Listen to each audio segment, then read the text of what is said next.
چلیے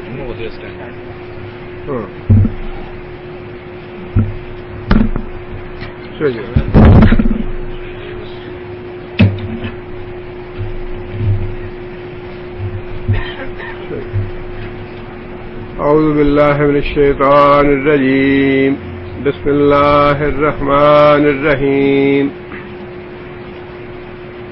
تلک الرسل فضلنا بعضهم علی بعض. پچھلی آیت میں اللہ تعالیٰ نے رسول اکرم صلی اللہ علیہ وسلم کی رسالت کے بارے میں یہ بات ارشاد فرمائی تھی وَإِنَّكَ لَمِنَ الْمُرْسَلِينَ، اے محمد صلی اللہ علیہ وسلم آپ رسولوں میں سے ہیں. اب چونکہ آپ کی رسالت کا ذکر ہوا لہذا اسی حوالے سے اگلی آیت میں اللہ تعالیٰ نے یہ بات ارشاد فرمائی کہ ہم نے رسول اور بھی بھیجے ہیں اور ان رسولوں میں سے بعض کو بعض پہ ہم نے فضیلت دی ہے، بزرگی دی ہے. تل کا رسول، تل کا کیا ہے؟ اسم اشارہ ہے مؤنث کے لیے اور یہ استعمال ہوا رسولوں کی جماعت کے طور پہ. یہ رسولوں کی جماعت ہے. فضلنا، کون سا فعل ہے؟ فضلنا ماضی ہے اور جمع متکلم کا صیغہ ہے. فضلنا، ہم نے فضیلت دی، ہم نے بزرگی دی، بعضهم، بعض کو، علی بعض، بعض پہ. مطلب یہ ہے کہ ایک کو دوسرے پہ، دوسرے کو تیسرے پہ، تیسرے کو چوتھے پہ، بعض کو بعض پہ ہم نے فضیلت دی ہے رسولوں میں سے. اب یہ فضیلت اس کے بارے میں علماء نے دو طرح کی باتیں لکھی ہیں. ایک بات تو یہ ہے کہ یہ فضیلت رسولوں کی جزوی ہے، کلی نہیں ہے.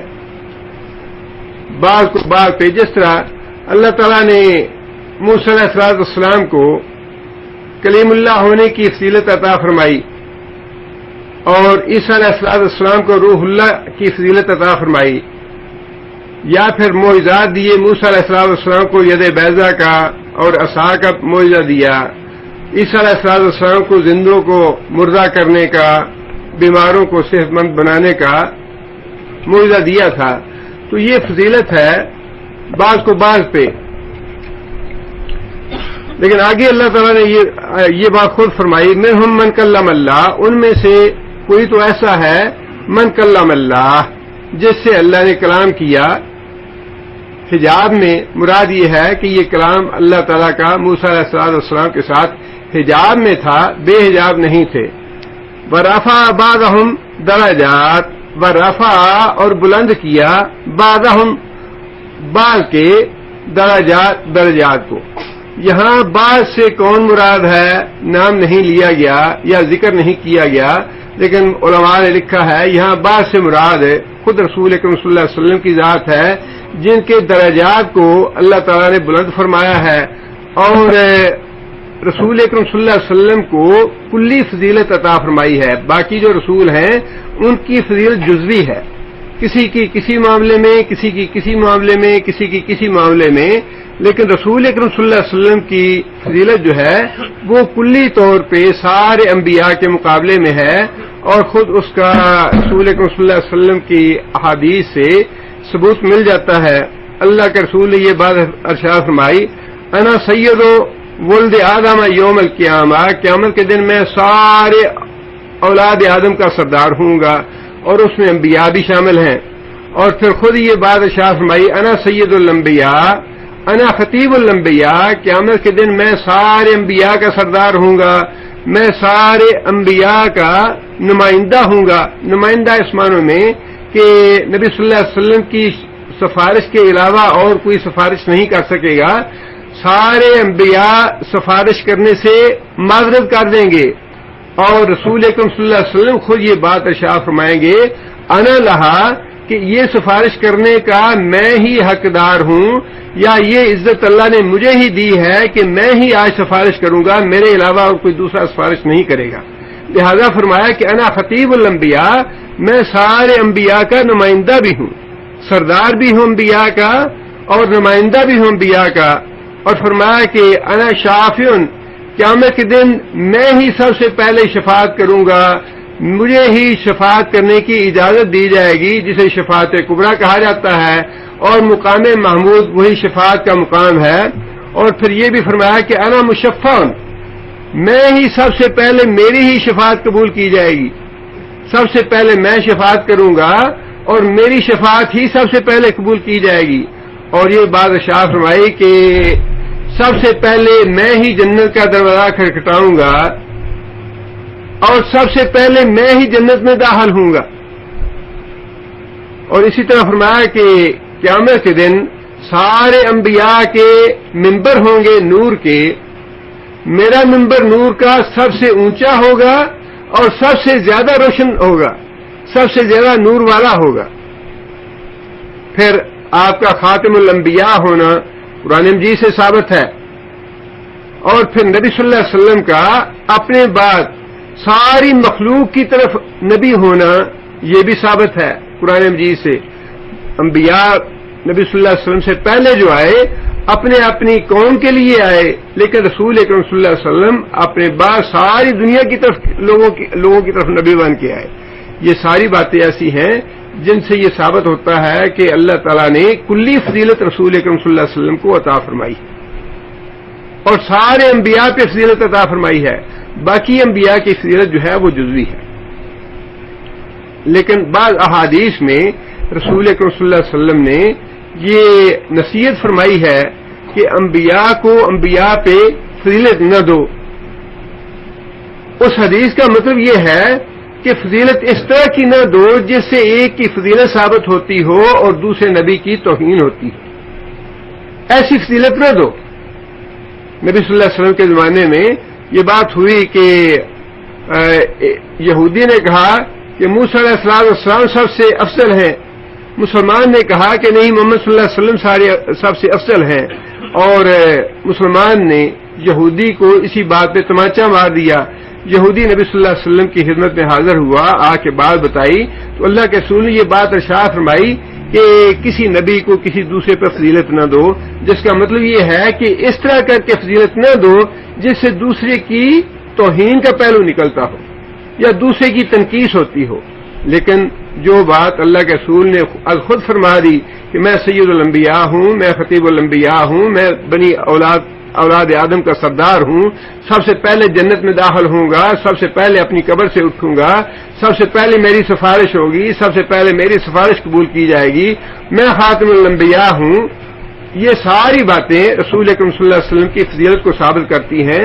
لیکن باقی انبیاء کی بھی فضیلت درجہ بدرجہ ضرور ہے، لیکن کسی بھی نبی کی فضیلت کا تذکرہ اس انداز میں کرنا منع ہے جس سے دوسرے نبی کی توہین کا پہلو نکلتا. اس لیے کہ ہمیں حکم یہی دیا گیا ہے کہ ایمان کے معاملے میں ہم سارے انبیاء میں کوئی فرق نہیں کرتے. آمن رسول بما انزل الیہ من ربہ والمؤمنون کل آمن باللہ وملائکتہ وکتبہ ورسلہ لا نفرق بین احد من رسلہ، لا نفرق بین احد من رسلہ، ہم اللہ کے رسولوں کے درمیان قطعاً کوئی فرق نہیں کرتے. یہ فرق جو ہے یہ فضیلت کا فرق نہیں ہے بلکہ یہ فرق ہے ایمان کا. ایمان لانے کے معاملے میں ہم سارے انبیاء پہ ایک جیسا ایمان لاتے ہیں. جیسا ایمان حضرت محمد صلی اللہ علیہ وسلم پہ ہے ویسا ہی حضرت عیسیٰ پہ ہے، ویسا ہی حضرت موسیٰ پہ ہے.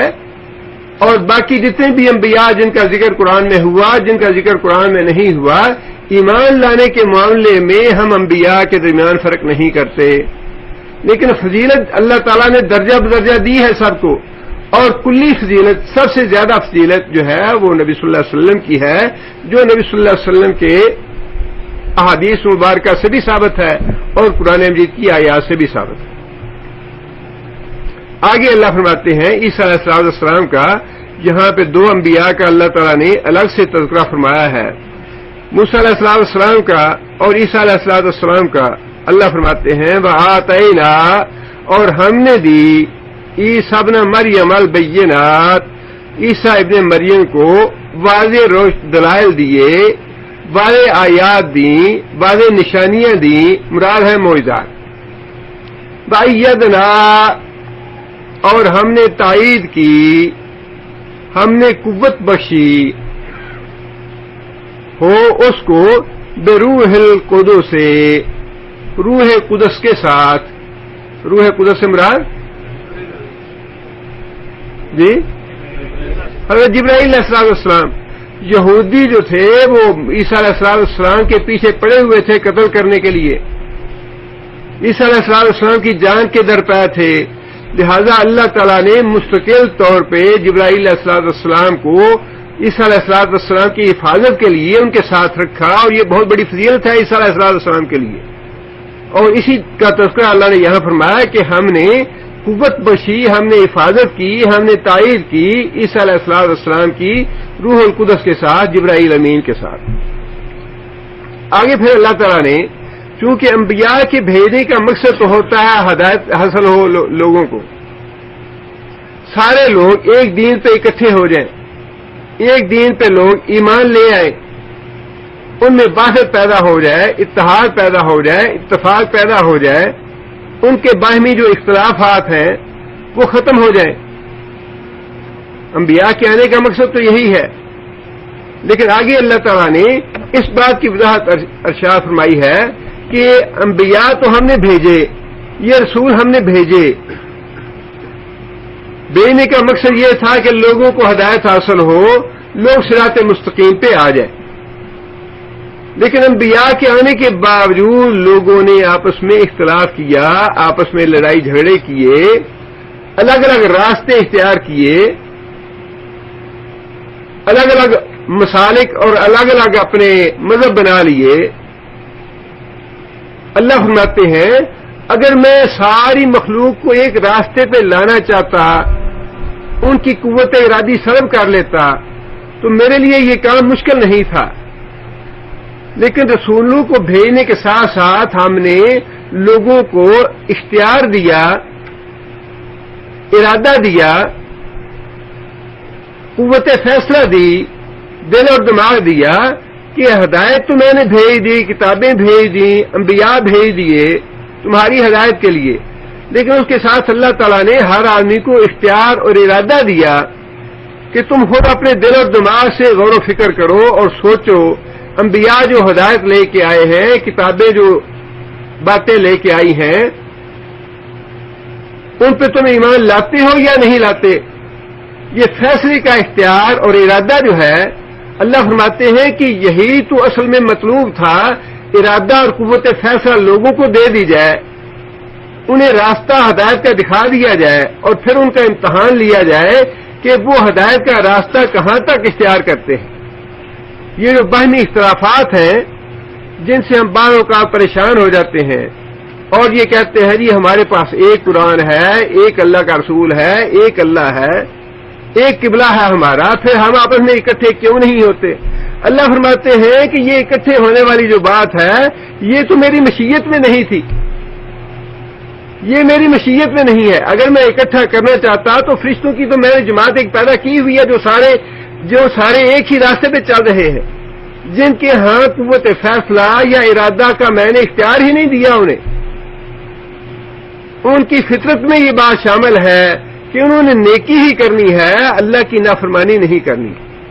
انسانوں کو میں نے فرما برداری کرنے اور نافرمانی کرنے کا اختیار دیا ہے, غلط فیصلہ کرنے کا اور صحیح فیصلہ کرنے کا کے لیے دماغ دیا ہے.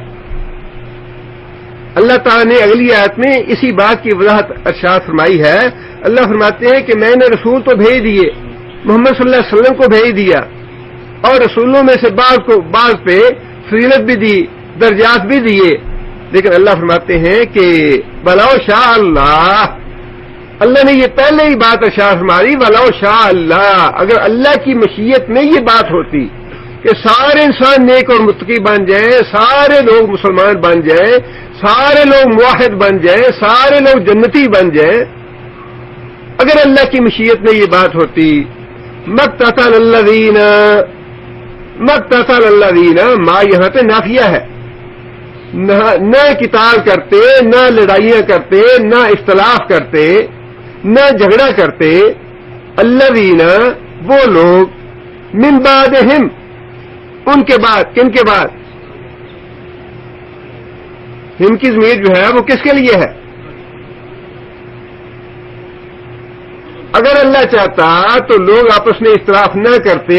ان کے بعد کن کے بعد؟ انبیاء کے بعد. انبیاء تو آتے ہی اختلاف ختم کرنے کے لیے ہیں.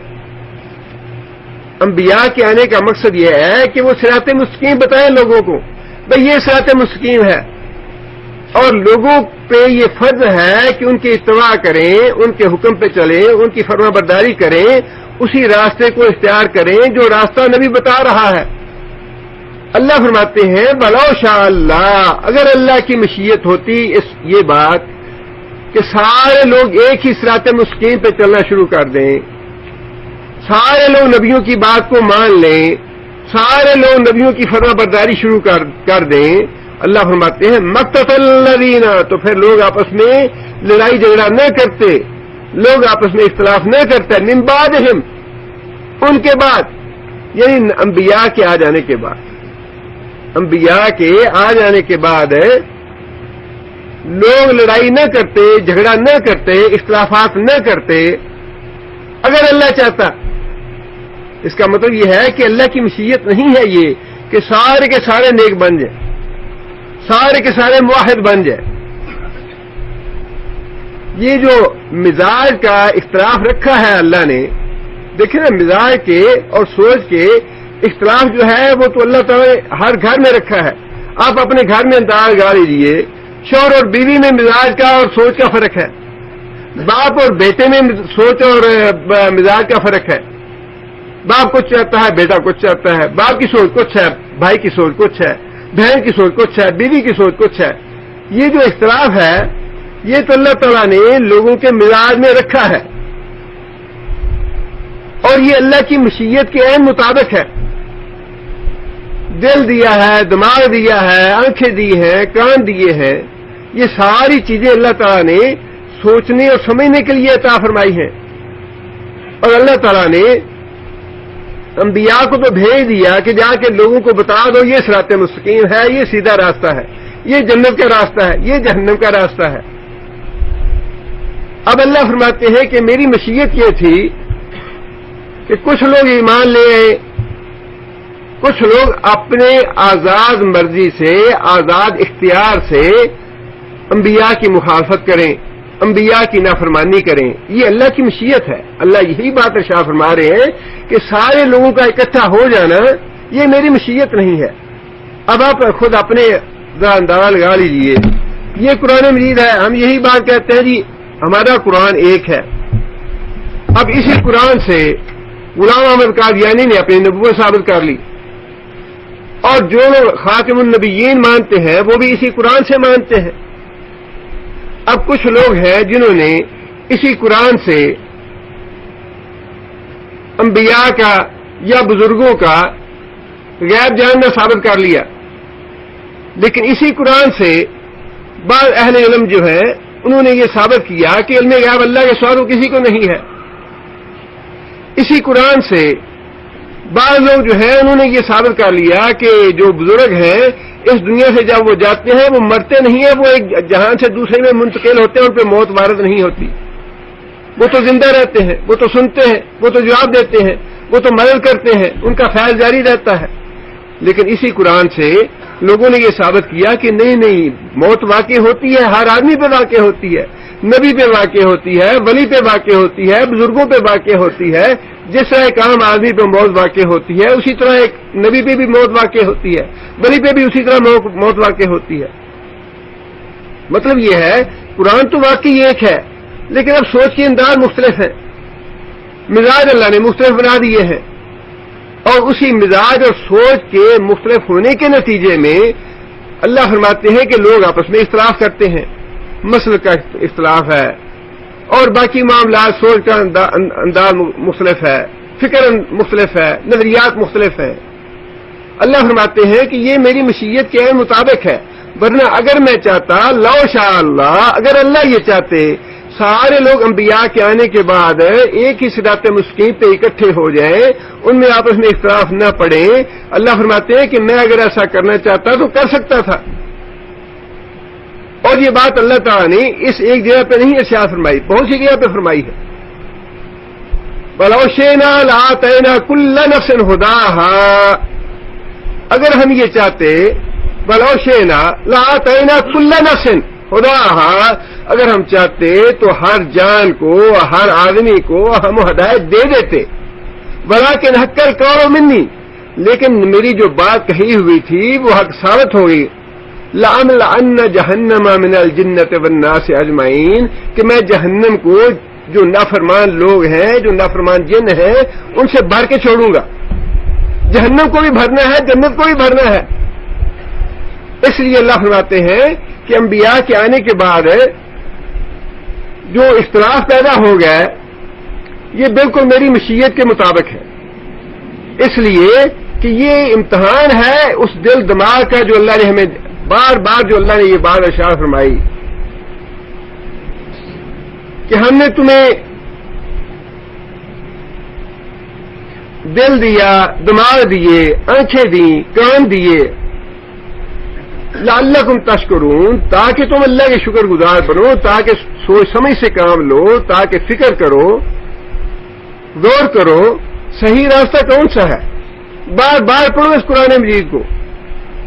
اب قرآن مجید سے ہدایت کا راستہ صرف قرآن مجید ہے، اس کے علاوہ کوئی ہدایت کا راستہ نہیں۔ قرآن مجید کو چھوڑ کے دوسری کتابوں سے ہدایت کرنے والا کسی نہ کسی گمراہی میں ضرور مبتلا ہو جائے، یہ پکی بات۔ ہاں کتنا ہی کوئی بڑا عالم لکھنے والا ہو، کتنا ہی فاضل لکھنے والا ہو، کتنا ہی اپنے آپ کو خطا سے بے عیب سمجھتا ہو، بے خطا سمجھتا ہو، کتنا ہی غلطیوں سے کوئی اپنے آپ کو پاک سمجھتا ہو، لیکن یہ بات پکی ہے کہ پورے قرآن کو پڑھے بغیر، اور قرآن سے بھی اگر آپ جسا پڑھنا چاہیں گے، ٹکڑے ٹکڑے کر کے قرآن کو پڑھیں گے تب بھی ہدایت نہیں ملے گی۔ یہ بڑی پکی بات ہے۔ ایک حصہ یہاں سے منتخب کر لیا، اچھا جی اس کا درس دینا ہے، ایک حصہ یہاں سے منتخب کر لیا، اچھا جی اس کا درس دینا ہے، پورے مہینے میں پورا قرآن پڑھا دینا جی، اچھا ہم نے اس کا پورے کا دور کر لیا ہے۔ یہ طریقہ صحیح نہیں ہے۔ قرآن پورے کا پورا ہدایت لے کے آیا ہے۔ جب تک اس قرآن کو شروع سے لے کر آخر تک نہیں پڑھیں گے اس وقت تک غلط فہمیاں اور سوال اور الجھنیں جو ہیں وہ دور نہیں ہوں گی۔ مطلوب یہ ہے اللہ تعالیٰ نے تو ایک لفظ اس میں ظاہر نہیں فرمایا، ایک حرف یا ایک لفظ جو ہے، حتیٰ کہ میں نے بتایا آپ کو ایک ابھی ترجمہ کیا ہے ہمارے شیخ عبدالسلام بھٹوی صاحب نے قرآن مجید کا لفظی ترجمہ کیا ہے انہوں نے، اور انہوں نے کلیم کیا ہے کہ میں نے اس میں تنوین کا ترجمہ بھی کیا ہے، شد کا ترجمہ بھی کیا ہے، رموز اوقاف جو ہے ان کا ترجمہ بھی کیا ہے۔ الفاظ تو کہیں رہ گئے، الفاظ کی بات تو دوسری ہے، یہ جو اعراب ہے ان کا ترجمہ بھی انہوں نے کیا ہے، اور واقعی کیا ہے۔ اگر آپ پڑھ کے دیکھیں گے تو واقعی انہوں نے ایسے لفظ استعمال کیے ہیں جن سے یہ پتہ چلتا ہے کہ یہاں پہ یہ تنوین کا ترجمہ ہے، یہاں پہ شد کا ترجمہ ہے، یہاں پہ یہ رموز اوقاف کے مطابق ترجمہ کیا ہوا ہے۔ یہ تو بات جو ہے ہدایت کے سراسر خلاف ہے، اور زیادہ جو مخلوق گمراہ ہے اس وقت وہ اسی وجہ سے ہے۔ علماء بھی بڑے ہیں، فضلاء بھی بڑے ہیں، لکھنے والے بھی بڑے ہیں، لیکن مصیبت یہ ہے کہ ہم شارٹ کٹ چاہتے ہیں، اور شارٹ کٹ ہے نہیں۔ اللہ کے رسول جو 30 پارے لے کے آئے ان میں تو ایک حرف بھی زائد نہیں ہے، ہدایت سے ایک حرف بھی زائد نہیں ہے، یہ سارے کا سارا ہدایت ہے۔ اور جب ہم اسے شارٹ کٹ کریں گے، اس میں سلیکٹ کریں گے مضمون یا آیات وغیرہ، اور کچھ حاصل کریں گے کچھ کو چھوڑ دیں گے، تو اس کے نتیجے میں یقیناً گمراہی ہوگی۔ اور اگر قرآن کو ویسے ہی چھوڑ کے دوسری کتابیں پڑھنی شروع کر دیں، خواہ کتنی ہی اچھی کیوں نہ ہو، اس میں اختلافات پیدا ہوں گے، اس میں کوتاہیاں ہوں گی، اس میں لغزشیں ہوں گی، اس سے انسان کو گمراہی کے ایک نہیں ہزاروں راستے ملیں گے۔ ہدایت کا راستہ یہی ہے کہ انسان قرآن مجید کو شروع سے لے کر آخر تک مکمل پڑھے، انسان ارادہ تو کر لے۔ اب دیکھیں نا، جس آدمی نے 99 قتل کیے تھے یا 100 قتل کیے تھے، اس نے ارادہ ہی کیا تھا۔ جس عالم نے اس کو مسئلہ بتایا اس نے مسئلہ یہی بتایا تھا، اللہ کے ہاں تمہاری معافی تو ضرور ہے، لیکن معافی یہ صورت میں ہے کہ تم گناہگاروں کی بستی کو چھوڑ کے نیک لوگوں کی بستی میں چلے جاؤ۔ اس آدمی نے ارادہ کر لیا کہ میں گناہگاروں کی بستی کو چھوڑ کے نیک لوگوں کی بستی میں چلا جاتا ہوں۔ اس نے سفر کا آغاز کر دیا، ابھی وہ نیک لوگوں کی بستی میں پہنچا نہیں تھا، راستے میں اس کی موت آ گئی۔ لیکن جو اس نے پکا ارادہ کر لیا تھا، عزم کر لیا تھا کہ میں نے نیکی کا راستہ اختیار کرنا ہے، اللہ تعالیٰ نے اس کی مفرت کر دی۔ اس بات سے آپ فکر مند نہ ہوں کہ 30 سال 40 سال 50 سال کی زندگی تو بیت گئی، اب اتنا عرصہ تو ضائع ہو گیا، اب ہم اگر قرآن شروع کریں گے تو بقیہ زندگی میں کتنا پڑھ لیں گے؟ یہ بات نہیں، یہ شیطان کا دھوکہ ہے۔ آپ نیت کر لیں، ممکن ہے کہ آپ ایک پارہ ہی پڑھیں اور موت واقع ہو جائے تو آپ کی نیت پہ اللہ بخش دے، آپ کے ارادے پہ اللہ بخش دے کہ یا اللہ میں نے نیت کر لی تھی، میں سارا قرآن پڑھنا چاہتا ہوں، میں سارا قرآن سیکھنا چاہتا ہوں۔ آپ نے آدھا پارہ پڑھا یا ایک پارہ پڑھا، اللہ تعالیٰ کیوں نہیں بخشے گا؟ جب اللہ تعالیٰ نے اس آدمی کو بخش دیا، اللہ کے رسول نے یہ واقعات اسی لیے بتائے ہیں جیسے یہ واقعات بنی اسرائیل کے تھے ویسے ہی تمہارے لیے ہے، ان میں سبق ہے ہمارے لیے۔ اس لیے ہدایت کا راستہ یہ ہے کہ انسان مکمل قرآن مجید کو پڑھے اور پھر کوشش یہ کیجیے کہ قرآن مجید کے وہ تراجم پڑھیں جن کی اپنی زندگی جو ہے وہ بڑی پاک اور صاف ہو، تقوی والی اور صالحیت والی، بدعات سے پاک ہو، گناہوں سے پاک ہو، بدعقیدگی سے پاک ہو۔ ایسے لوگوں کے قرآن اور ترجمہ لے کے پڑھیں تو انشاءاللہ اللہ تعالیٰ ہدایت ضرور دیں گے۔ اور یہ جو بات اللہ نے فرمائی، اس سے بھی گھبرانا نہیں چاہیے، اس سے بھی ڈرنا نہیں چاہیے کہ میری مشیت یہ نہیں ہے کہ سارے آدمی نیک رستے پہ چلے، یہ بھی گھبرانے والی بات نہیں ہے۔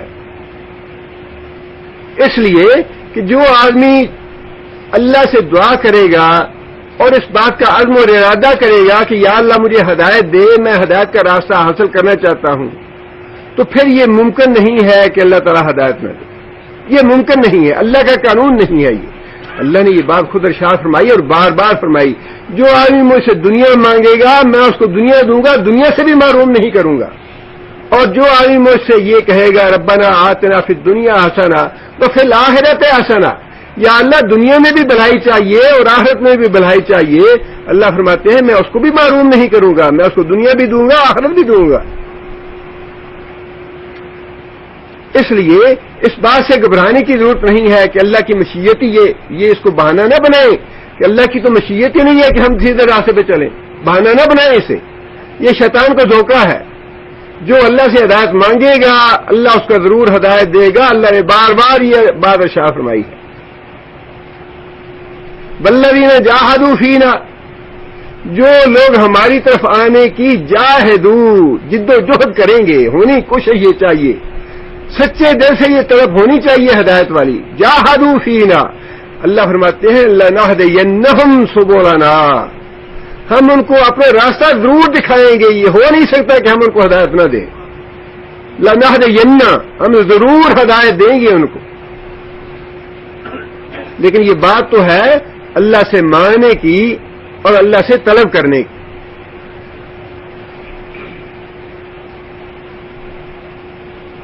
اللہ فرماتے ہیں کہ لوگ آپس میں اختلاف نہ کرتے انبیاء کے آنے کے بعد، من بعد ما جاءتہم البینات، اس لیے کہ انبیاء تو اپنے ساتھ بینات بھی لے کے آئے، معجزے بھی لے کے آئے، ہر نبی کو اللہ تعالیٰ نے معجزہ دیا، اور نبی صلی اللہ علیہ وسلم نے فرمایا کہ میرا معجزہ جو ہے وہ سب سے بڑا معجزہ ہے، اس لیے کہ جتنے انبیاء معجزے لے کے آئے ان انبیاء کی وفات کے ساتھ ہی ان کا معجزہ ختم ہو گیا۔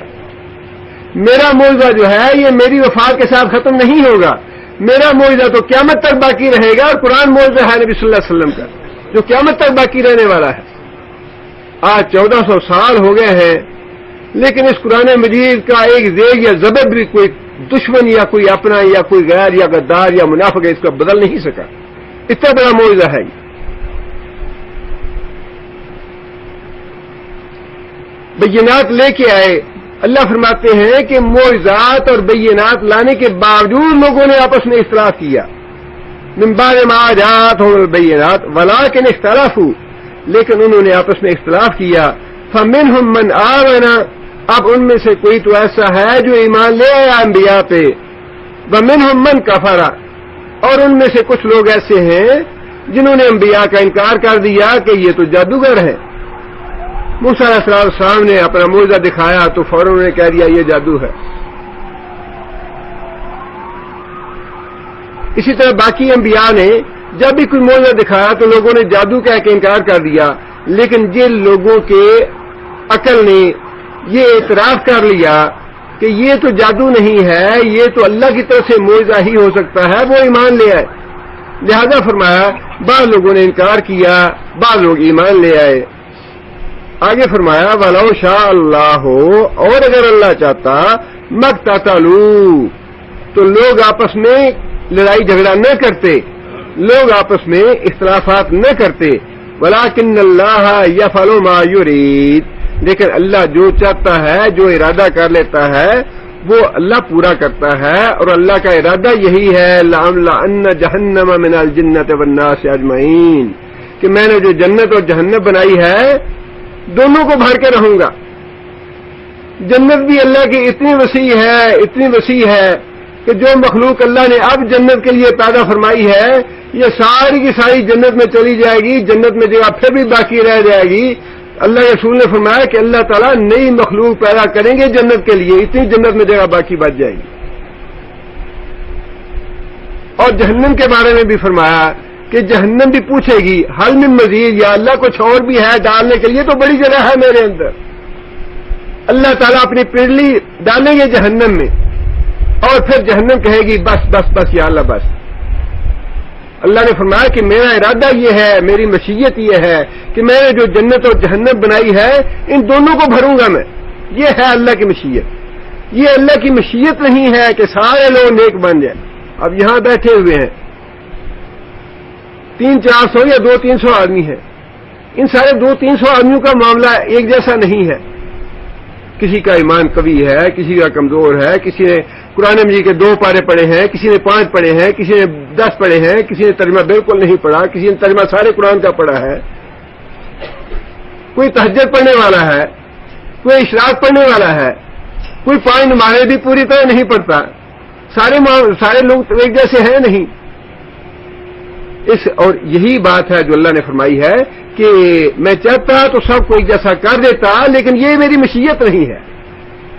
میری مشیت تو یہ ہے کہ میں امتحان لینا چاہتا ہوں. ایک آدمی بیمار ہے، بڑی تکلیف ہے اسے، بڑی درد ہے اسے، گھر میں بیٹھا ہے، اس کو اللہ نے رخصت دی ہے کہ تم نماز گھر میں پڑھ لو. ایک دوسرا آدمی ہے وہ بھی بیمار ہے، اس کو بھی بڑی درد ہے، بڑی تکلیف ہے، وہ کہتا ہے نہیں جی نہیں، میرا دل چاہتا ہے میں تو مسجد میں جا کے نماز پڑھوں. اب ان دونوں کا انجام ایک جیسا کیسے ہو سکتا ہے؟ ایک آدمی جو ہے وہ اللہ کو راضی کرنے کے لیے اپنی بیماری اور تکلیف کے باوجود یہ چاہتا ہے کہ میں اجتماعی جماعت کا ثواب حاصل کروں، مسجد میں جا کے نماز پڑھوں، تب مجھے سکون ملتا ہے. ایک آدمی کو ذرا تھوڑا سا بہانا، اچھا یہ ڈیوٹی سے آئے ہیں بڑے تھکے، چلو یہ گھر میں نماز پڑھ لیتے ہیں، اچھا چلو سو کے پڑھ لیں گے. اب یہ سوچ کا اختلاف جو ہے اس نے جہاں راستے مختلف کر دیے وہاں اس کی جزا و سزا بھی مختلف کر دی، اس کا انجام بھی الگ الگ کر دیا، اس کے مارکس بھی کم اور زیادہ کر دیے. ایک جو ہے وہ 100 مارکس لیتا ہے، دوسرے 20 یا 25 لیتا ہے، ایک 80 لیتا ہے، دوسرا 70 لیتا ہے.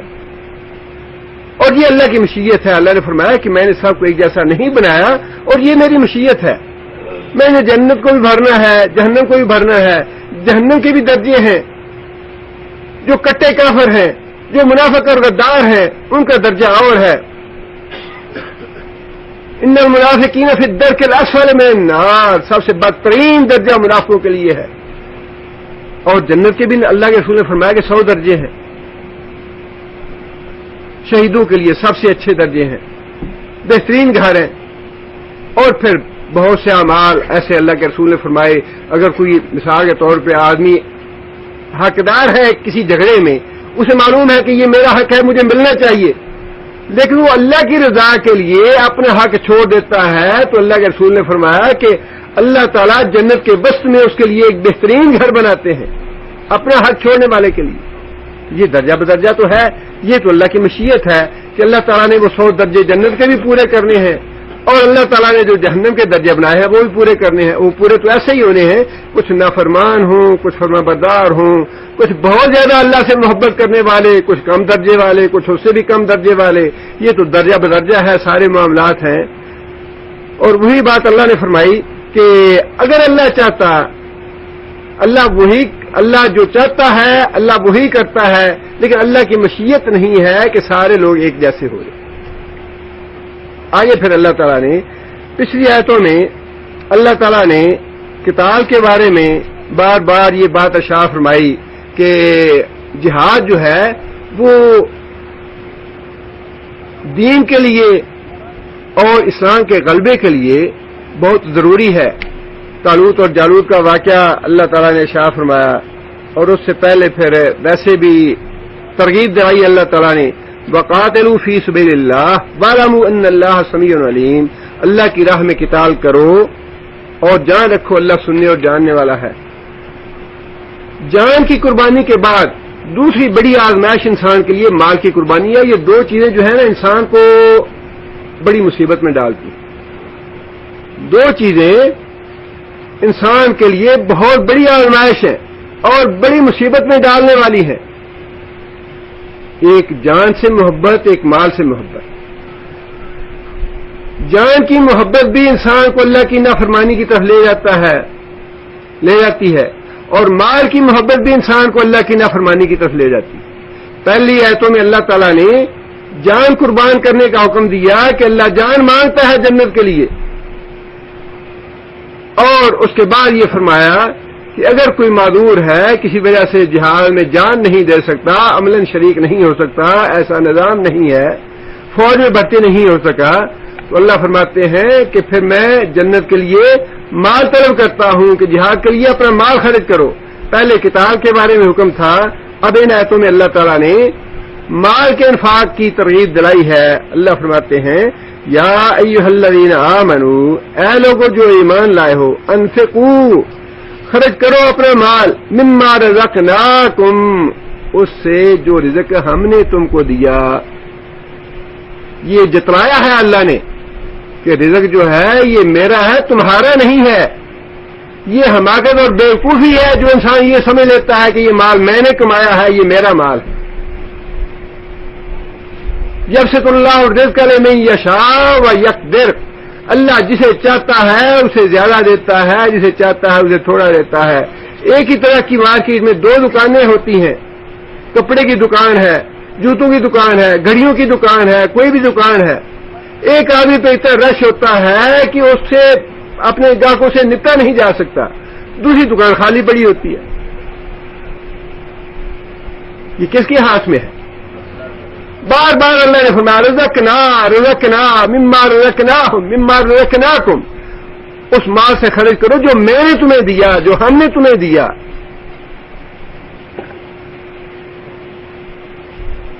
یہ سوچ جو ہے یہ حامان کی ہے یا فرعون کی ہے. جب اسے لوگوں نے کہا کہ اللہ کی راہ میں خرچ بھی کرو, اللہ نے تمہیں بڑا مال دیا ہے, اللہ کی راہ میں خرچ کرو, اپنے اوپر بھی خرچ کرو, وہ منع نہیں ہے. جو اللہ نے مال دیا ہے اپنی ضروریات پوری کریں. کہنے لگا کہ انما اوتیتہ علی علم عندی, وہ تو مال میں نے اپنی ڈگری کے زور پہ حاصل کیا ہے. میں نے ڈگری حاصل کی, پی ایچ ڈی کیا, میں نے ڈاکٹریٹ کیا ہے, میں نے انجینئرنگ کی ہے. میں نے اپنے علم کے زور پہ یہ مال حاصل کیا ہے, اپنے تجربے سے حاصل کیا ہے. بڑے چالاک ہے فلاں تاجر, بڑا بزنس ہے جی ان کا, بڑی فیکٹریاں ہیں. یہاں آئے تھے اگلے دن, پچھلے دن, شاید آپ نے بھی اخبار میں خبر پڑی ہوگی, شاید یہ کسی دوسرے خمیس مشید یا کہیں, ایک بنگالی صاحب تھے جو بنگلہ دیش سے آئے اور خالی ہاتھ, ہم لوگ کون دولت لے کے آتا ہے وہاں سے, خالی ہاتھ سارے آتے ہیں, پاکستان سے, انڈیا سے یا بنگلہ دیش سے. اور انہوں نے لکھا کہ جب آئے تھے تو 300 یا 400 تنخواہ لیتے تھے, اور اب ان کی ماہانہ آمدنی 4-5 لاکھ ریال ہے, اور سعودی جو ہے وہ اس بنگالی کے پیچھے پیچھے پھرتے ہیں خالی ہاتھ. اور ایک مثال نہیں ہے, بڑی مثالیں ہیں. ہمارے اپنے بھائی بہن کئی ایسے ہیں جو بیچارے اچھے بڑے پڑھے لکھے ہیں, لیکن یہاں آ کے کوئی ایسا روزگار نہیں ملا انہیں. اپنی ضرورت کے مطابق بھی کمائی نہیں کر سکے. لیکن کتنے لوگ ایسے ہیں جو ان پڑھ ہیں, لکھے پڑھے نہیں ہیں, اللہ تعالیٰ نے بے شمار دے دیا انہیں.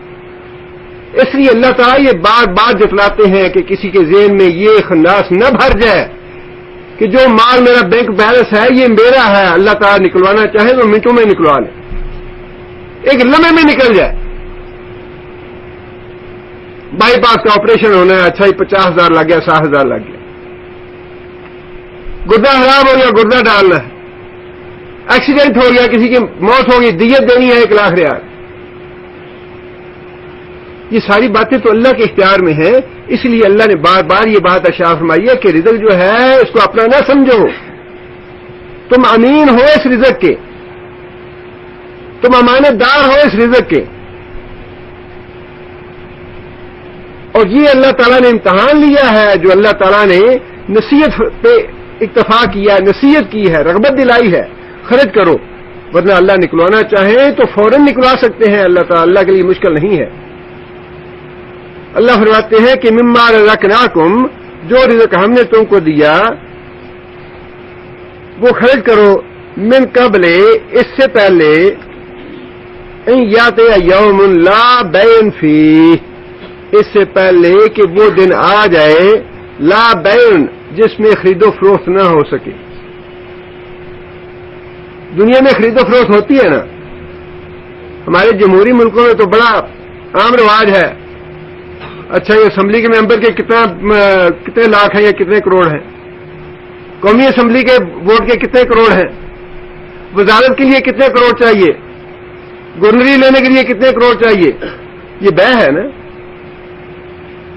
اللہ فرماتے ہیں قیامت کے دن یہ نہیں ہوگا کہ اچھا جی ہماری سلطنت تھی, ہم تو پریزیڈنٹ تھے, جنت چاہیے ہمیں, اب وہ ساری ہماری سلطنت لے لیں اور جنت دے دیں ہمیں. اچھا جہنم سے بچنا ہے تو میری ساری دولت لے لو, میری وزارت یا میری گورنری لے لو اور مجھے جہنم سے بچا لو. فرمایا وہاں پہ خرید و فروخت نہیں ہے, پلے کچھ ہوگا نہیں. فرمایا کہ قیامت کے دن تم قبروں سے اس طرح اٹھو گے جیسا ماں کے پیٹ سے پیدا ہوئے تھے, یہ 2 کپڑے بھی بدن پہ نہیں ہوں گے. فرمایا کہ وہاں تو خرید و فروخت ہوگی نیکیوں سے. رات ہی میں ایک حدیث پڑھ رہا تھا, رسول اکرم صلی اللہ علیہ وسلم نے فرمایا کہ اگر کسی آدمی نے ناحق کسی مومن کو قتل کیا ہوگا تو مقتول قیامت کے دن قاتل کو اس کے سر سے پکڑ کے اللہ کی بارگاہ میں لائے گا اور اللہ سے کہے گا کہ یا اللہ یہ ہے وہ آدمی جس سے مجھے قتل کیا تھا, یا اللہ سے پوچھ کے اسے مجھے کیوں قتل کیا تھا. اللہ کے رسول نے فرمایا کہ آدمی کہے گا کہ یا اللہ میں نے اس کو قتل کیا تھا فلاں آدمی کی حکومت قائم کرنے کے لیے, تاکہ فلاں آدمی کا نام بلند ہو, اس کی دنیا میں عزت بڑھ جائے, اس کی حکومت ہو جائے. آج کل آپ کو پتہ ہے الیکشن ہوتے ہیں, اچھا فلاں پارٹی کا کھڑا ہے, فلاں پارٹی کا کھڑا ہے, اس نے گولی مار کے دوسری پارٹی کے آدمی کو مار دیا کہ یہ ووٹ کیوں دے رہا ہے یا ووٹ ہمیں کیوں نہیں دیتا. مقصد یہ ہے کہ میری پارٹی کا لیڈر جو ہے اس کی حکومت بن جائے. یہی وہ چیز ہے کہ اللہ کے رسول نے فرمایا کہ وہ آدمی کہے گا یا اللہ میں نے اس لیے قتل کیا تھا کہ فلاں لیڈر کی حکومت بن جائے, فلاں کی حکومت قائم ہو جائے. اللہ فرمائیں گے کہ اس قاتل کے اوپر اس کے اپنے گناہ بھی ڈال دو اور مقتول کے سارے گناہ اس قاتل کے اوپر ڈال کے جہنم میں ڈال دو. اس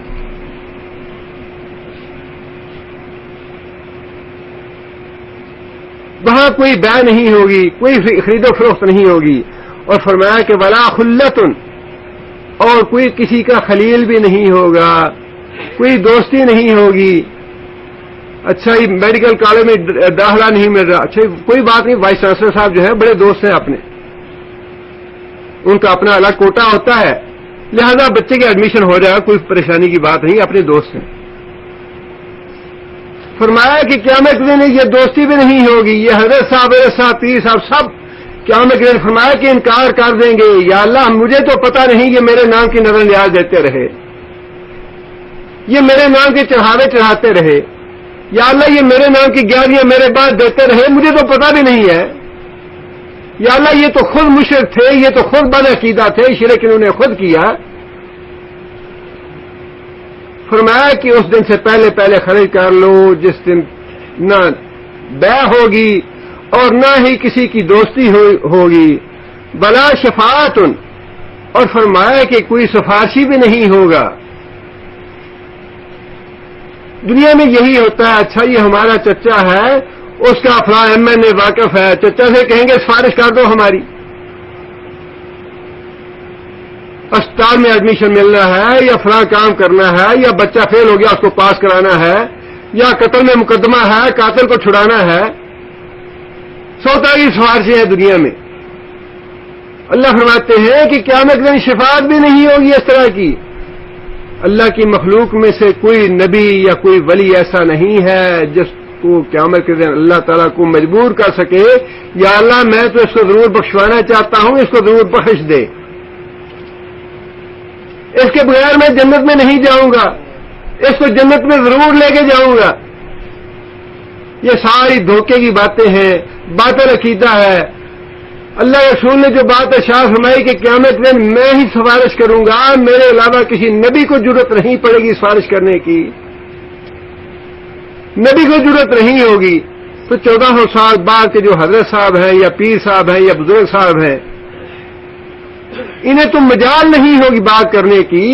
جو اللہ نے نبی صلی اللہ علیہ وسلم فرمایا کہ جب جہنم لائی جائے گی، اللہ کے جو مقرب انبیاء ہوں گے، جو جلیل القدر انبیاء ہوں گے، وہ اپنے گھٹنوں کے بل گر پڑیں گے اور کہیں گے رب نفسی رب نفسی رب نفسی، یا اللہ مجھے بچا لے مجھے بچا لے. امتیں بھول جائے گی. کتنے دھوکے میں ڈال رکھا ہے لوگوں کو ہمارے گمراہ علماء نے یا گمراہ لوگوں نے، کتنے دھوکوں میں ڈال رکھا ہے اور کتنا فریب دے رکھا ہے.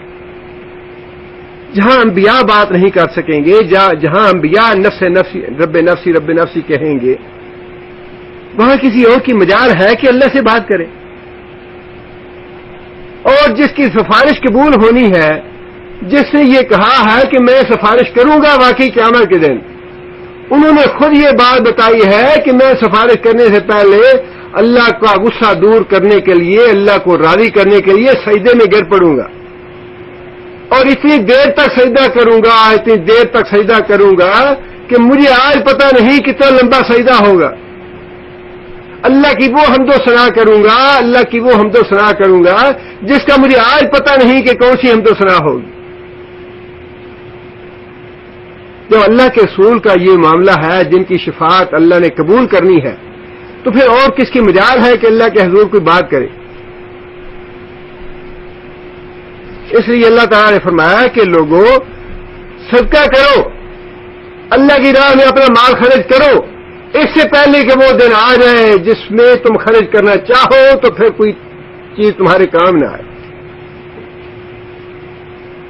اللہ رسول نے فرمایا اور قرآن مجید میں بھی ہے یہ بات کہ انسان اس دن جہنم سے نجات حاصل کرنے کے لیے روئے زمین کے برابر سونا خرچ کرنا چاہے گا کہ یا اللہ یہ میں صدقہ کرتا ہوں، میری جان پہنچ دے، جہنم سے بچا لے. فرمایا کہ اس دن صدقہ ہوگا نہیں، قبول کہاں سے ہوگا، کسی کے پلے کچھ ہوگا نہیں. فرمایا کہ ننگے بدن ہوں گے، ننگے پاؤں ہوں گے، بے خطرہ ہوں گے تم لوگ. اور صدقے کے بارے میں یہ بات ارشاد فرمائی کہ صدقہ جو ہے دنیا میں اللہ کے غضب کو ٹھنڈا کرنے والا ہے، اللہ کے غصے کو ٹھنڈا کرنے والا ہے.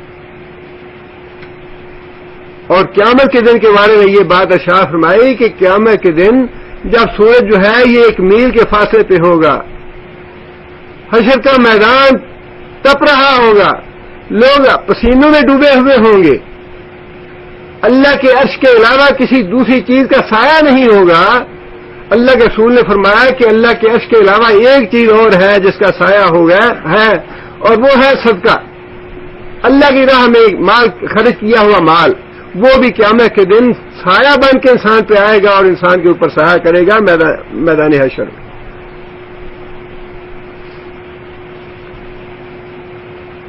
آگے اللہ فرماتے ہیں وَالْكَافِرُونَ هُمُ الظَّالِمُونَ، کافر لوگ جو ہیں وہ ظالم ہیں. ایک تو مراد یہ ہے کہ جو لوگ اس دن کا انکار کرنے والے ہیں جس کے بارے میں فرمایا کہ اس دن یہ باتیں نہیں ہوں گی. اس دن کا انکار کرنے والے ظالم ہیں. اور دوسرا مفہوم اس کا یہ ہے کہ اتنی وضاحت کے بعد بھی جو لوگ اللہ کی راہ میں مال خرچ نہیں کرتے وہ ظالم ہیں، وہ اپنے آپ پہ ظلم کرنے والے ہیں. دیکھیں نا، انسان جتنا بھی مال اکٹھا، اور یہ مال کی ہوس ہے بڑا سخت امتحان، بہت سخت امتحان ہے. بہت ہی کم لوگ ہیں جو بچنے والے ہیں ایسے.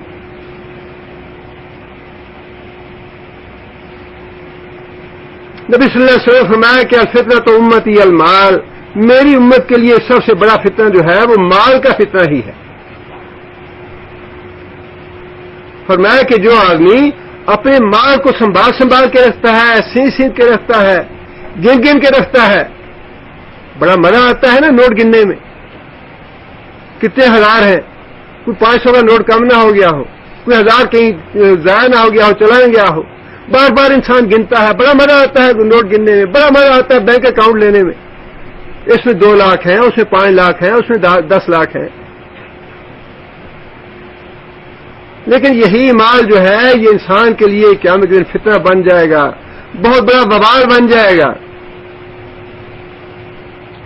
اس لیے فرمایا کہ وہ دن آنے سے پہلے صدقہ کر لو اللہ کی راہ میں. اور پھر یہ بات جو ہے نا یہ ذہنوں سے نکال دیجیے. اچھا یہ مر گیا تو پیچھے آپ پہ اولاد دے گا لائے گی نا، آپ پہ اولاد کرے گی نا کچھ. بھائی تمہیں موت پڑ رہی ہے اپنے مال سے نکالنے کے لیے، اولاد کیوں نکالے گی؟ جو تم مال چھوڑ کے جا رہے ہو وہ تو دعائیں کر رہے ہیں کہ بابا مرے ہمارا، چاچا مرے ہمارا. اور جو مال جس پہ اوپر سے کے بیٹھا ہوا ہے یہ مال ہمارے قبضے میں آئے. اگر تم خود اپنے ہاتھوں سے مال خرچ نہیں کرتے اللہ کی راہ میں،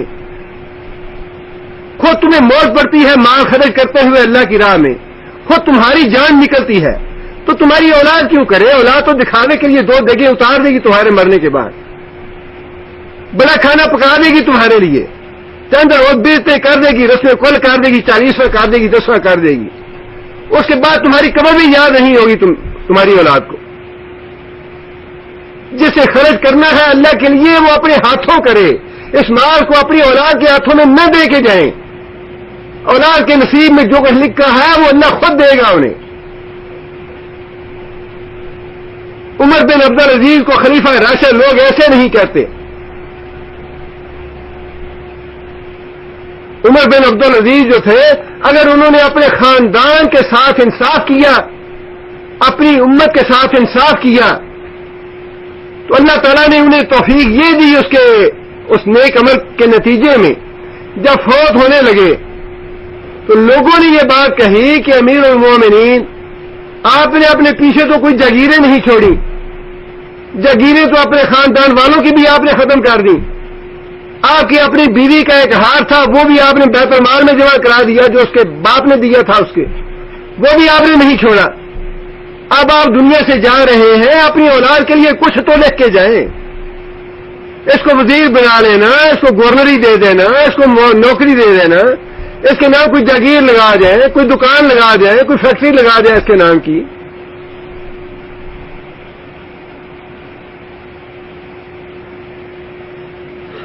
عمر بن عبدالعزیز پہ اللہ تعالیٰ کروڑ رحمتیں کرے، کہہ نہیں کہ میں اپنی اولاد کے لیے جہنم نہیں خریدنا چاہتا. اگر میری اولاد نیک ہوگی، متقی ہوگی، اللہ کے خزانے بڑے وسیع ہیں، اللہ خود دے گا انہیں. اور یہ بات بڑی پکی ہے، متقی ہو آدمی، اللہ کا فرما بردار ہو، نبی صلی اللہ علیہ وسلم کا فرما بردار ہو، اللہ کے رسول سے محبت کرنے والا ہو، دین کے لیے قربانی دینے والا ہو، واللہ العظیم اللہ ضائع نہیں کرتا.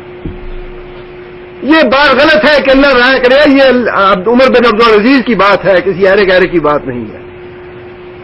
عمر بن عبدالعزیز نے کہا کہ میں اپنے بیٹوں کے لیے کچھ نہیں لگاؤں گا، انہیں کچھ نہیں دے کے جاؤں گا. اگر یہ نیک ہوں گے، اگر یہ اللہ کے فرما بردار ہوں گے، اللہ ان کو ضائع نہیں کرے گا. اللہ کے خزانے بڑے فضی ہیں، اللہ خود دے گا انہیں. اور اگر یہ اللہ کے نافرمان ہوئے، اگر یہ فاسق اور فاجر ہوئے میرے بعد، تو میں فاسق اور فاجروں کے نام دولت لگا کے خود جہنم میں نہیں جانا چاہتا. اگر گناہگار ہیں یہ، اللہ کے نافرمان ہیں، تو پھر ویسے ہی میرے پاس ان کے لیے کچھ نہیں ہے. میں یہ پسند نہیں کرتا کہ ان کو ایک ڈھیلا بھی دے کے جاؤں. اور ہمارے ہاں جتنی بھی ہوس ہے وہ ساری ہوس ہے ہی اس لیے، وہ جی سات نسل بہ کھاندیاں رہیں تا بھی بڑا تا نہیں مکتا. خود جہنم میں جاتی ہے تو چلے جائیں، نسلوں کی فکر پڑی ہے.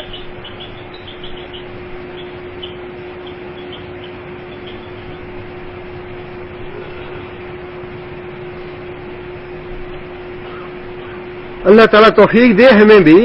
اپنی سوچ کو بدلنے کا معاملہ ہے، اپنی فکر کو بدلنا چاہیے، اپنی سوچ کو بدلنا چاہیے. سیدھا راستہ یہ ہے جو بات اللہ اور اللہ کا رسول کہتا ہے آنکھیں بند کر کے اس راستے پہ چلیں. بس ایک ہی راستہ ہے نجات کا. یہ اپنے فلسفے اور ادھر ادھر کی باتیں، فلاں عالم نے لکھا ہے، فلاں نے لکھا ہے، فلاں نے لکھا ہے، یہ ساری باتیں ایسے ادھر ادھر کی باتیں ہیں. سلامتی کا راستہ، نجات کا راستہ ایک ہی ہے. اللہ اور اللہ کے رسول کا جو بھی فرماتے ہیں اس کی سمجھ آتی ہے یا نہیں آتی، بات پلے پڑتی ہے یا نہیں پڑتی، آنکھیں بند کر کے اس پہ ایمان لیں اور اس پہ عمل کریں. نجات اسی میں ہے.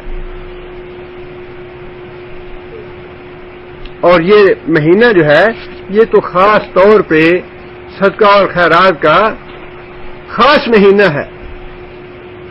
اس مہینے کے 3 کام جو ہیں اعلیٰ ترین کام ہے، وہ افضل ترین کام ہیں جن پہ سارے مسلمانوں کو کمر کس لینی چاہیے.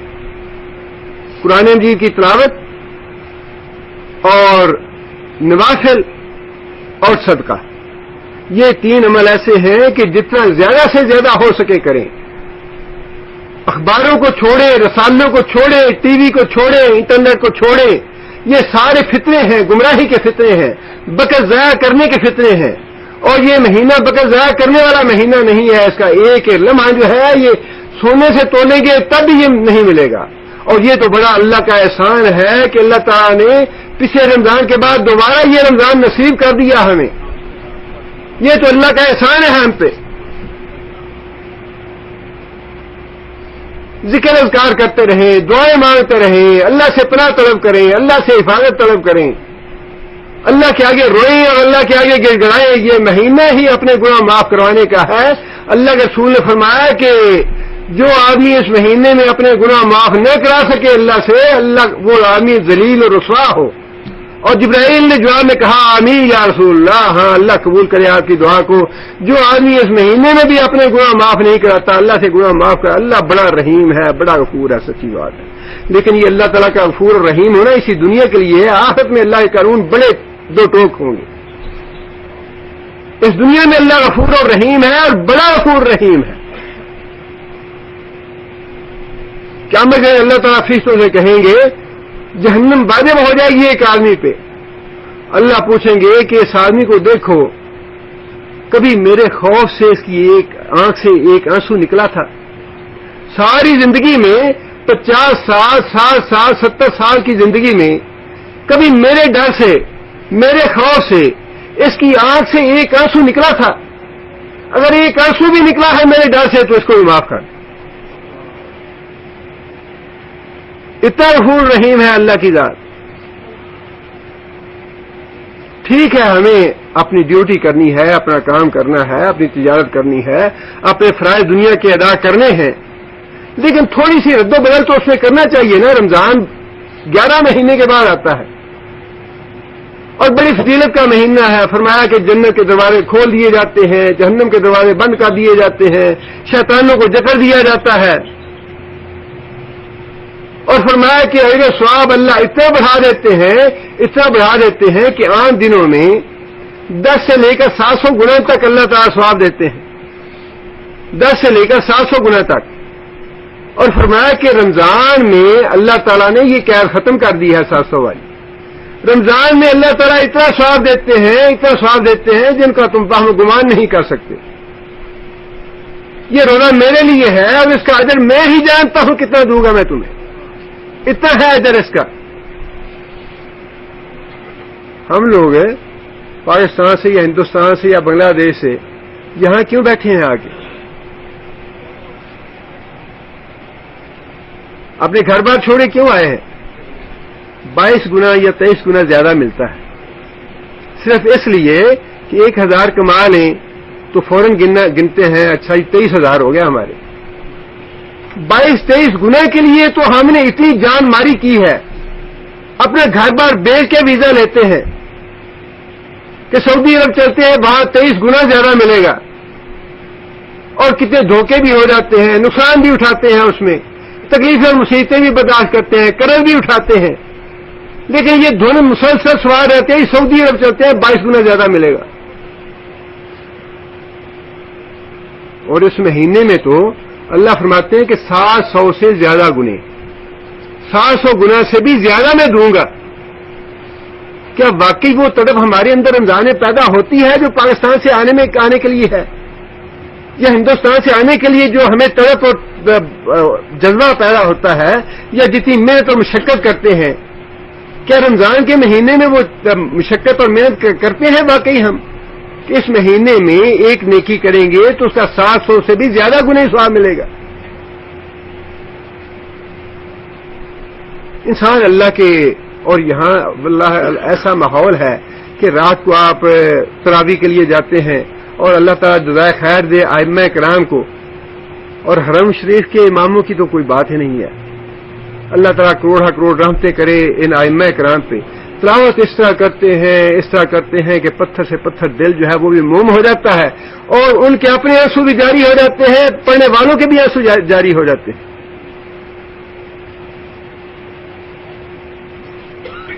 کیا یہ ممکن نہیں ہے کہ ہم کبھی اپنے تنہائی میں رمضان کی رات میں وہی قرآن جو ہے اس کی دعائیں مانگ کے اللہ سے ڈرتے ہوئے اللہ کے آگے گر گڑائیں اور اللہ سے اپنے گناہوں کی معافی مانگیں، اللہ کے آگے روئیں دھوئیں؟ اور یہ معاملات دنیا کے اسی طرح سیدھے ہوتے ہیں.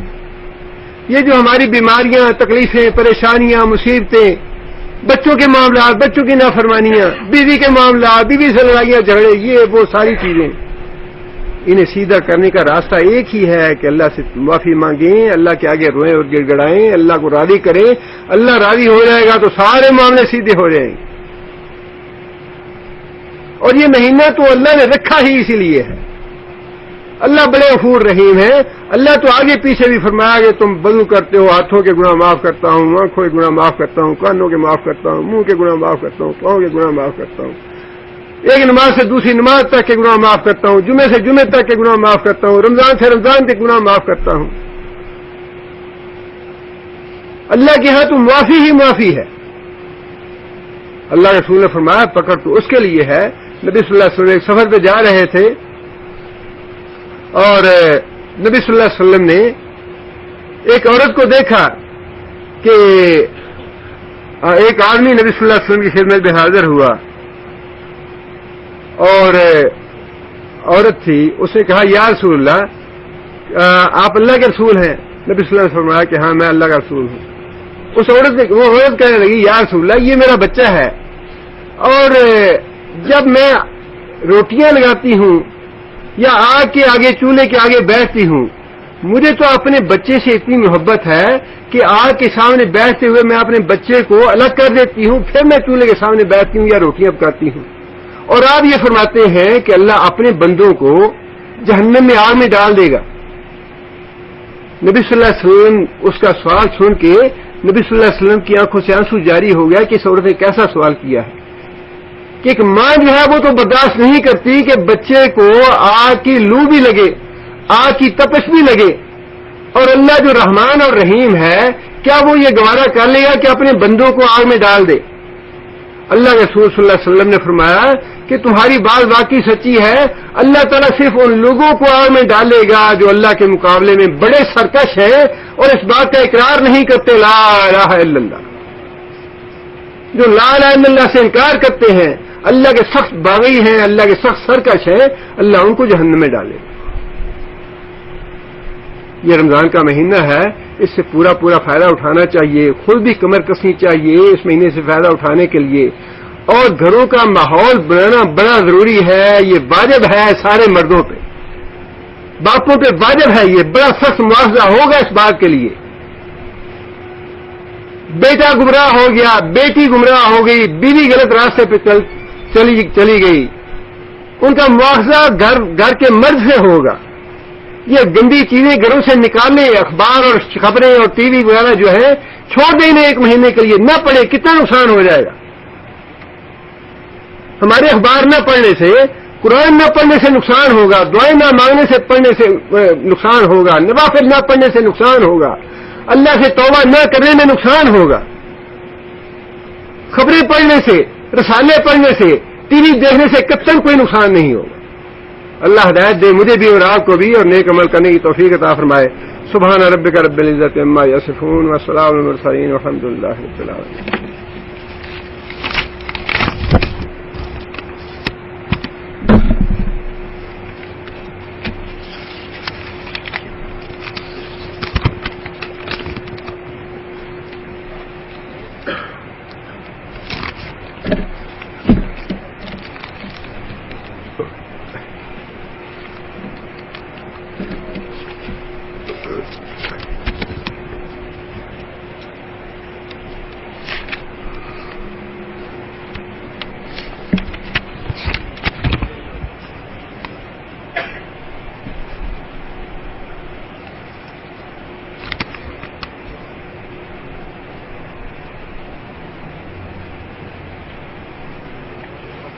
یہ درخواستیں ہیں زیادہ تر دعا کے لیے.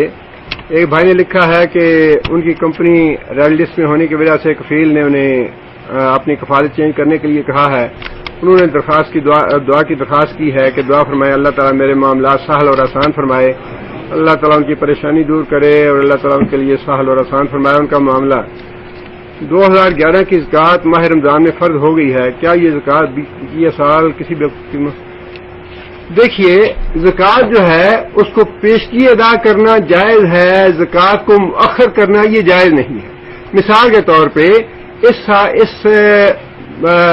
رمضان کے مہینے میں آپ پہ 10,000 یا 15,000 یا جو بھی زکوٰۃ فرض ہو گئی.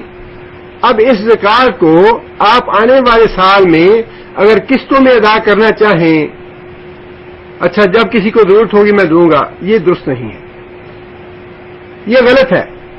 پچھلے سال کی زکوٰۃ جو اب آپ نکال رہے ہیں اس زکوٰۃ کو ابھی ادا کر دینا یہ واجب ہے، ضروری ہے. اگر اس کو روکیں گے تو گناہگار ہوں گے. البتہ اگر کوئی آدمی اپنی سہولت کے لیے ایسا کرنا چاہتا ہے کہ جب کبھی ضرورت پڑے تو میں کسی مسکین یا محتاج کی مدد کر سکوں، اس کو آئندہ سال کی زکوٰۃ سے پیشگی ادا کرنی چاہیے.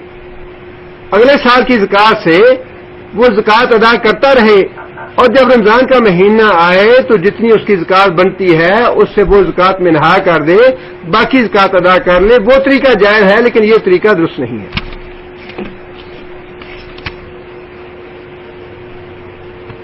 روزہ کی حالت میں اپنی آنکھوں میں کوئی دوا ڈال سکتا ہے یا نہیں؟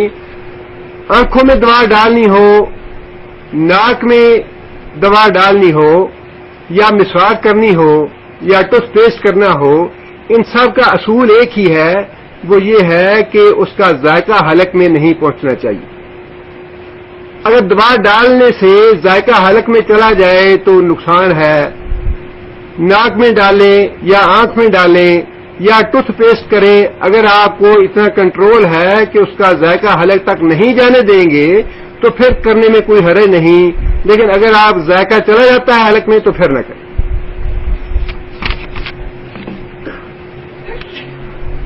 ایک بھائی نے لکھا ہے کہ ان کے ایک عزیز ہسپتال میں گردے کے مرض میں مبتلا ہے، دعا فرمائیں کہ اللہ تعالیٰ انہیں شفا عاجلہ اور کاملہ عطا فرمائے. اللہ تعالیٰ سارے مریضوں کو شفا عاجلہ اور کاملہ عطا فرمائے. ایک بھائی نے لکھا ہے کہ ان کے قریبی رشتہ دار ہیں، پاکستان میں ایکسیڈنٹ میں فوت ہو گیا، اللہ تعالیٰ ان کی مغفرت فرمائے، اللہ تعالیٰ ان کو جنت الفردوس میں جگہ عطا فرمائے. اسی طرح ایک اور بھائی ہیں، انہوں نے لکھا ہے کہ ہمارے ایک ساتھی تھے، ان کا انتقال ہو گیا ہے، مغفرت کے لیے درخواست ہے، دعا کی. اللہ تعالیٰ مغفرت فرمائے ان کی اور اللہ تعالیٰ ان کے گناہ معاف فرمائے، اللہ تعالیٰ جنت الفردوس میں جگہ دے انہیں. میں نے اپنے دوست کا قرض دینا ہے 20,000 روپے، تو کیا میں قرض کی ادائیگی کے بغیر حج کر سکتا ہوں؟ جس کا قرض آپ نے دینا ہے اس سے اجازت لے کے آپ حج کر سکتے ہیں. اگر وہ اجازت دے دیں تو حج کریں، اگر وہ اجازت نہ دیں تو پھر حج نہ کریں۔ ایک بھائی ہیں ایمرجنسی وارڈ میں، ان کے لیے دعا کی درخواست ہے، اللہ تعالیٰ شفا علاج کاملہ عطا فرمایا انہیں۔ ایک بھائی نے لکھا ہے کہ صیام کی حالت میں اپنی شرمگاہ کی صفائی کر سکتے ہیں، اس میں کوئی حرج کی بات نہیں ہے انشاءاللہ۔ یہ معمول کے سارے کام انسان رمضان کے دوران کر سکتا ہے، سوائے ان چیزوں کے جن سے روزے کی حالت میں ممانعت ہے۔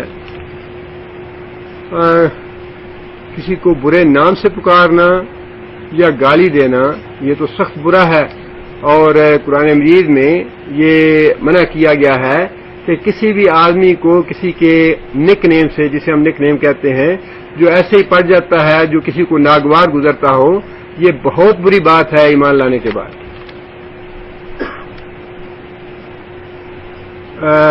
کیا جان بوجھ کر ایک نماز چھوڑنا، اس کے بارے میں کیا ارشاد ہوا ہے؟ اور آدمی کہتا ہے میں آج نماز پڑھنے کو دل نہیں کر رہا، اللہ تعالیٰ معاف فرمائے، یہ کفر کی حالت ہے۔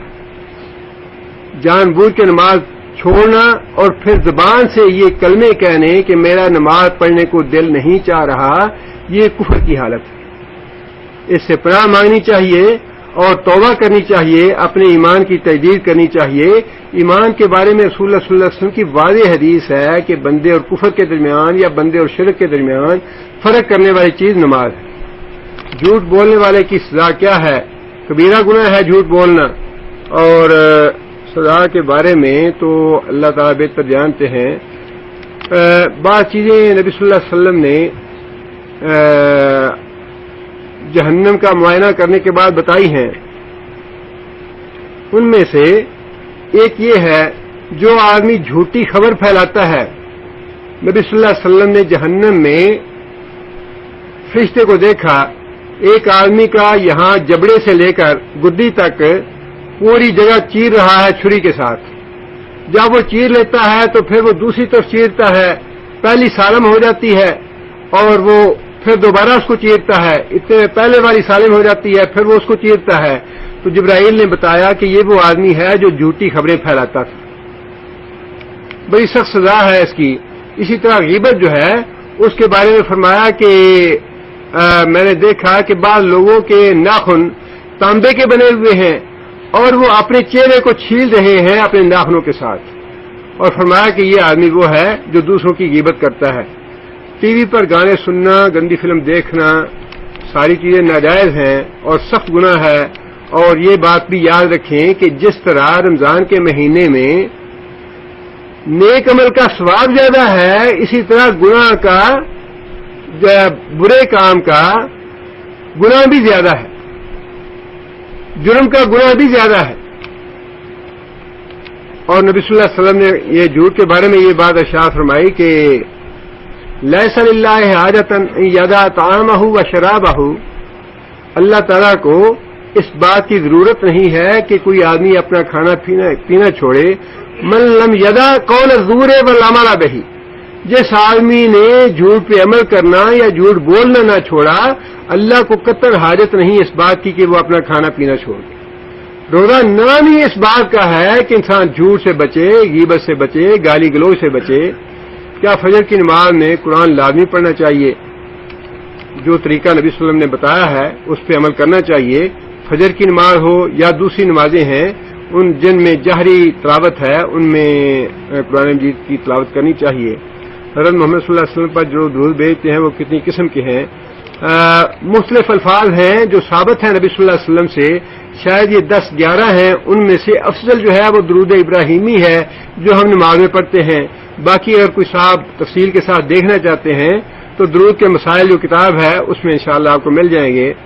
اور ساتھ انہوں نے لکھا ہے کہ میرے اقامے کی تاخیر ہے، اللہ تعالیٰ ان کی پریشانی دور فرمائے۔ بسم اللہ الرحمن الرحیم، الحمدللہ رب العالمین، الرحمن الرحیم، مالک یوم الدین، ایاک نعبد و ایاک نستعین، اہدنا الصراط المستقیم، صراط الذین انعمت علیہم